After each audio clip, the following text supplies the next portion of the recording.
السلام عليكم ورحمة الله وبركاته. حبايبي عاملين ايه؟ يا رب تكونوا بخير وفي احسن حال.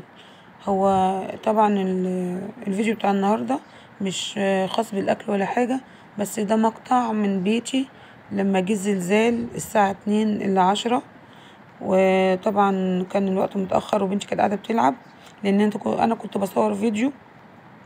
عايزة اقول للناس اللي هي بتعمل ترندات وبتتريق ان ده انذار من ربنا سبحانه وتعالى لينا. انا وقت ما جه الزلزال ده وبنتي كان جنبي، انا اخدت بنتي وبنت اخويا حضنتهم في حضني وقعدت اشاهد واكبر، لان فعلا دي حاجه بترعب البني ادم، مش حاجه بتضحك ولا حاجه ليها تريقه ولا حاجه.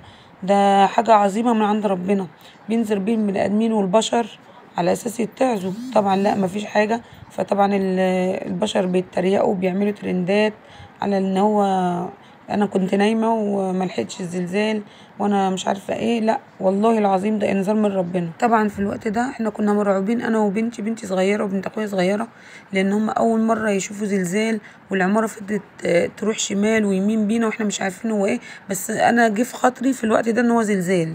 بس والله العظيم والله العظيم احنا كنا خايفين ومرعوبين. ربنا يستر علينا والله، يستر على البني ادمين، ويعني يبطلوا بقى انهم يتريقوا ويطلعوا من كل حاجه ترند.